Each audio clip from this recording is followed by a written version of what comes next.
नमस्कार दोस्तों। तो यूपी विधानसभा आरओ लेटेस्ट वैकेंसीज ऑफिशियल यानी यूपी विधानसभा द्वारा आरओ और जो अन्य संबंधित पदों के लिए भर्तियां आने वाली थी उनके लिए ऑफिशियल नोटिफिकेशन जारी कर दिया गया है। तो आइए देखते हैं नोटिफिकेशन में क्या क्या है। ये नोटिफिकेशन है, इसमें दिया गया है कि सर्वसाधारण को सूचित किया जाता है कि उत्तर प्रदेश विधानसभा सचिवालय के अंतर्गत कतिपय रिक्त पदों पर चयन हेतु ऑनलाइन आवेदन पत्र प्राप्त करने हेतु विस्तृत विज्ञापन वेबसाइट जो कि www.uplegissassembly.gov.in पर दिनांक 6 दिसंबर 2020 से उपलब्ध है।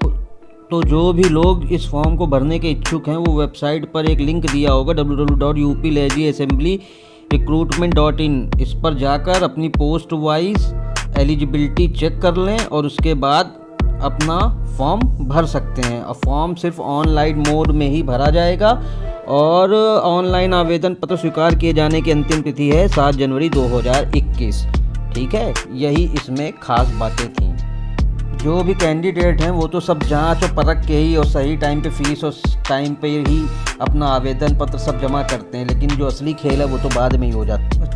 तो चलिए वेबसाइट पर चलकर देखते हैं। तो जैसे ही आप गूगल में www.uplegissassembly.gov.in करके सर्च करेंगे तो ये पूरी आपकी स्क्रीन पे ये उत्तर प्रदेश विधानसभा की ऑफिशियल साइट खुल जाएगी, जिसमें विभिन्न पदों पर कौन कौन मान्यगण विराजमान हैं सबके बारे में सारी डिटेल और इसके प्रोसीडिंग से लेके हर एक चीज़ की डिटेल आपको इस वेबसाइट पर मिल जाएगी। तो अब इस वेबसाइट पर आप ऊपर देखिए आ रहा है लिंक उत्तर प्रदेश विधानसभा सचिवालय के अंतर्गत रिक्त पदों पर आवेदन हेतु।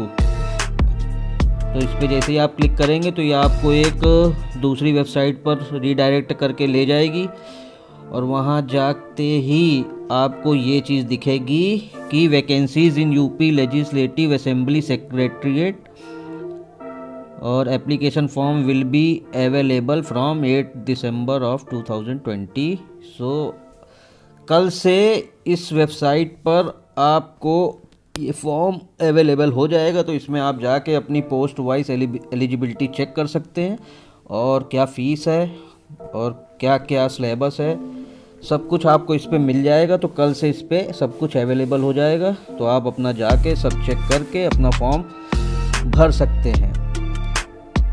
बट अब ज़रूरी बात क्या है, तो जो सीरियस कैंडिडेट है ना वो ध्यान दें, क्योंकि ये नोटिफिकेशन आने के बाद जितने भी जो यूट्यूब चैनल पे लोग पढ़ाते हैं या जिनकी क्लासेस चलती हैं तो वो लोग बहुत ज़्यादा ही एक्साइटमेंट के साथ वापस अपने चैनल पे शुरू हो गए हैं कि ये नोटिफिकेशन आ गया विधानसभा की, इसकी पेड क्लासेस ऐसे चलेंगी वैसे चलेंगी, ये होगा, पेड ग्रुप ये है, फ्री ग्रुप ये है, टेलीग्राम ये है वो है, वगैरह वगैरह बहुत कुछ है। खैर उनसे मुझे कोई प्रॉब्लम नहीं है, वो ये उनका काम है, ये उनका काम है, अपना काम है, अच्छा काम है। ऐसे लोगों को थोड़ी सुविधा हो जाती है पढ़ने लिखने में, जिनके पास नहीं रिसोर्सेज हैं ज़्यादा या नहीं ज़्यादा पैसे हैं तो वो अपना अच्छे से एग्ज़ाम की तैयारी कर सकते हैं। लेकिन इसमें जो सीरियस स्टूडेंट है वो एक चीज़ गौर से और बहुत ध्यान से सुने फॉर्म भरने से पहले, क्योंकि भाई फॉर्म भर दिया, पैसे डाल दिए, तो सबके पास पता नहीं पैसे भी बहुत ज़्यादा है और फिर धांधली हो जाती है, फिर आप लोग चीखते चिल्लाते हो, फिर आवाज़ कोई और उठाता है, फिर उसके बाद आप लोग खुद भी नहीं सपोर्ट करते हो क्योंकि आप भी इसी सिस्टम का हिस्सा हो, आपको भी इसी में ही मज़ा आता है। तो फॉर्म भरने से पहले, खैर वो पैसे की बात नहीं है, पैसे तो आप लोग के पास बहुत ज़्यादा हैं, तो फॉर्म भरिएगा, सब कुछ करिएगा, लेकिन एक चीज़ गौर करो कि इसमें भी इसकी वेबसाइट से लेके सब कुछ जो भी सारा सिस्टम है वो same to same Vidhan Parishad वाला ही है। अब भगवान न करे कि वापस ऐसी कोई इसमें धांधली हो, मैं तो नहीं चाहता कि वापस कुछ हो या लोगों के पैसे बर्बाद जाएं, बट चांसेस हो सकते हैं, कुछ भी हो सकता है, क्योंकि ये भी तो वही सरकार है, उसी प्रशासन के अंतर्गत ये भी वैकेंसी आएगी। तो भैया फॉर्म भर के अपना पैसा बर्बाद करने से पहले ये सोच लो कि अगर फॉर्म भरा, पैसे दिए, तो भाई एग्ज़ाम में ना 100 में से 100 क्वेश्चन सही करके आना। तो इतना अपने ऊपर कॉन्फिडेंस रख के जाना और इतनी पढ़ाई करना एग्ज़ाम होने तक कि हाँ भाई मैंने फॉर्म भरा है, पैसे दिए हैं, तो धांधली हो या कुछ भी हो, तो मैं 100 में से 100 क्वेश्चन जो है वो सही करके आऊँगा।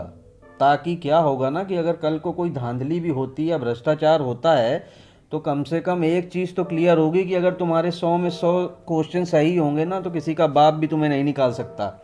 और अगर कुछ होता है उसके बावजूद भी, तो कम से कम तुम्हारे पास एक वैलिड पॉइंट और प्रूफ होगा ना कि उनको कहीं कोर्ट में या कहीं भी उनको अच्छे से नंगा करने के लिए। तो बस इतना ही मेरा कहना है। और बाकी मेरे को तो खैर कोई भरोसा है नहीं, क्योंकि जब एक में हो सकता है तो दूसरे में भी हो सकता है। लेकिन आप लोगों के लिए अच्छा है, फिर से आइए, पुरानी चीज़ों को भूल जाओ, फिर आगे बढ़ो, फिर नए उत्साह के साथ फिर 1000 3 4 हज़ार रुपये पैसे दो, और फिर प्रशासन और गवर्नमेंट अपने लोगों को इसमें फिर भर्ती करे, फिर धांधली करे। तो इसलिए आराम से अपना समझ के जो करना है वो करो। जय हिंद, भारत माता की जय, वंदे मातरम।